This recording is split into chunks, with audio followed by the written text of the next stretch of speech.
Good morning, ladies and gentlemen. We have the special pleasure of presenting to you the article with the title Promoting an E-Learning Culture, an exploratory study of different organizational approach. This presentation will focus on the research problem and objectives, the methodology of our study, the main results, and finally, conclusion and implication.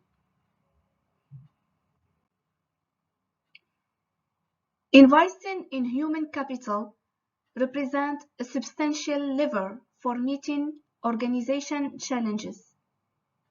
Consequently, the implementation of training programs would enable organizations to develop the potential of their human capital and engage in a dynamic of innovation.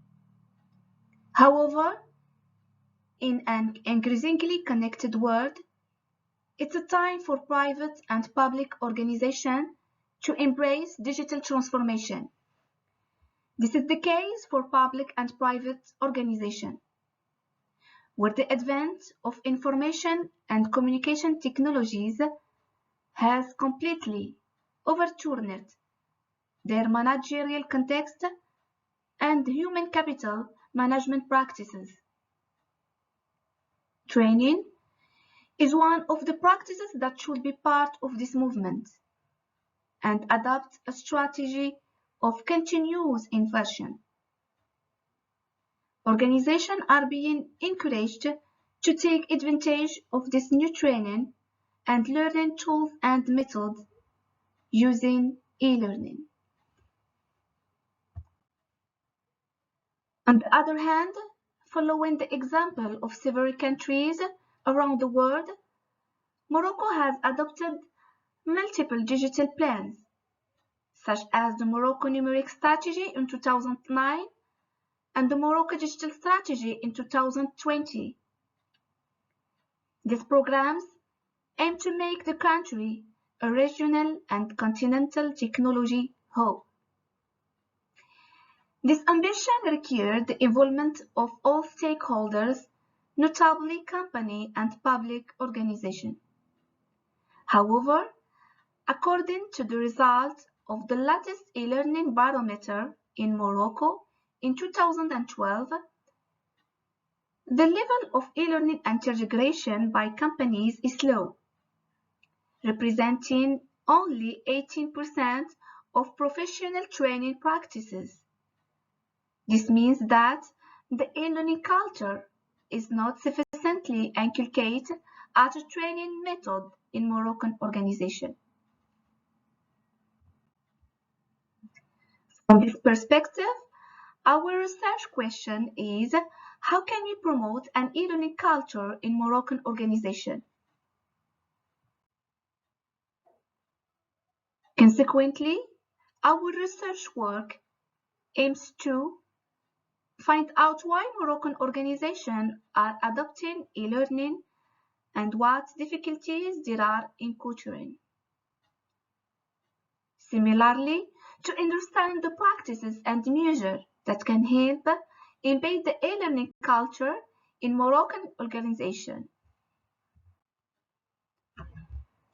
To understand the practices that can facilitate the implementation of an e-learning culture in organizations, using an interpretative posture, we therefore opted for an exploratory study combined with an objective process.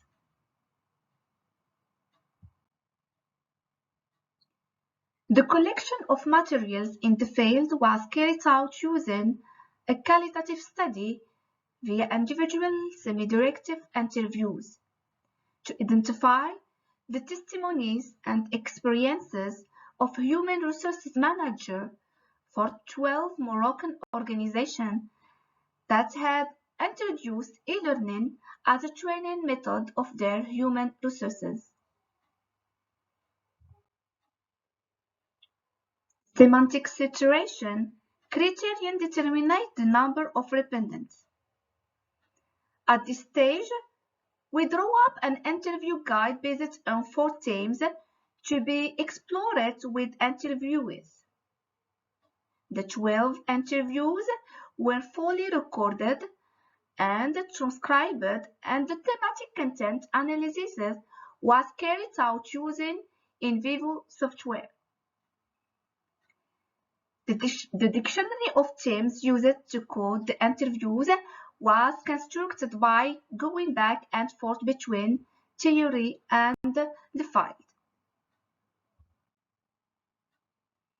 Our empirical study has shown that the main reason for the use of e-learning by the organization study are the optimization of the training budget, flexibility, and adaptability of training to employees' needs, and also modernization of the training structure image.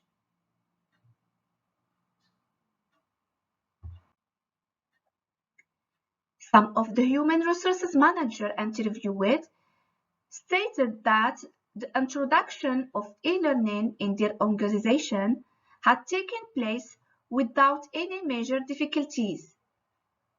Others pointed to a few technical problems. However, the predominant problem is the refusal to embrace this training method and strong internal resistance. In addition, the practices deployed to inculcate an e-learning culture in the organization study involve preparing employees by communicating the usefulness and benefits of e-learning, providing the right condition for mastering the IT tool, and ensuring the availability for technological resources. Some managers stressed the need for top management involvement, human support, and leadership to reduce uncertainty and ambiguity. Similarly, the selection of sponsoring manager as a reference group for e-learning and the introduction of incentive through the award of training certificate and recognition of this certificate for internal promotion. However, one of the complementary practices suggested by our manager is to continually build a corporate culture based on openness to innovation and change. Furthermore, two approaches to embodying an e-learning culture have been identified: proactive and reactive.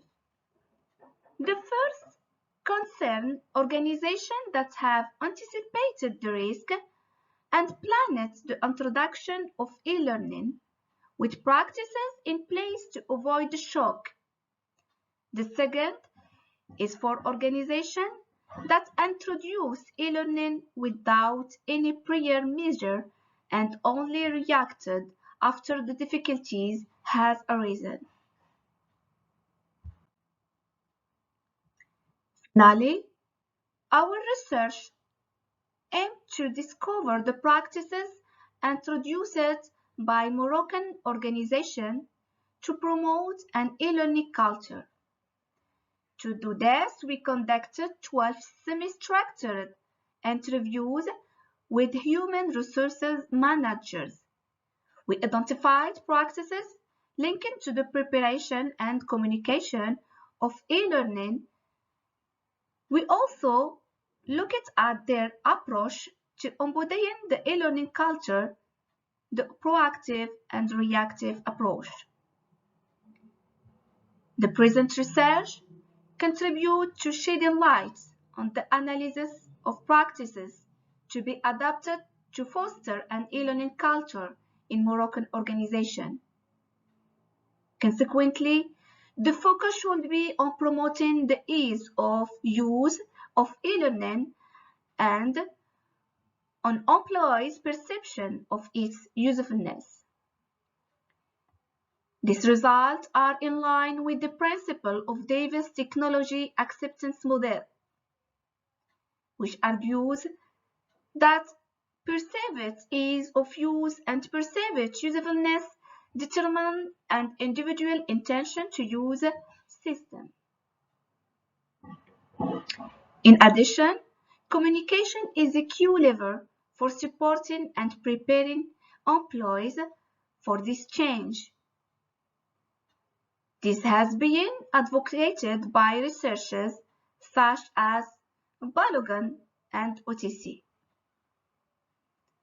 The result of this study motivates human resources managers to be ambitious in modernizing their training method and taking advantage of e-learning. Organizational managers must understand that embodying an e-learning culture is based on the company's culture. It's a question of the absorption capacity and ability of this new training mode by the organization members, in the sense of Cohen and Levinson.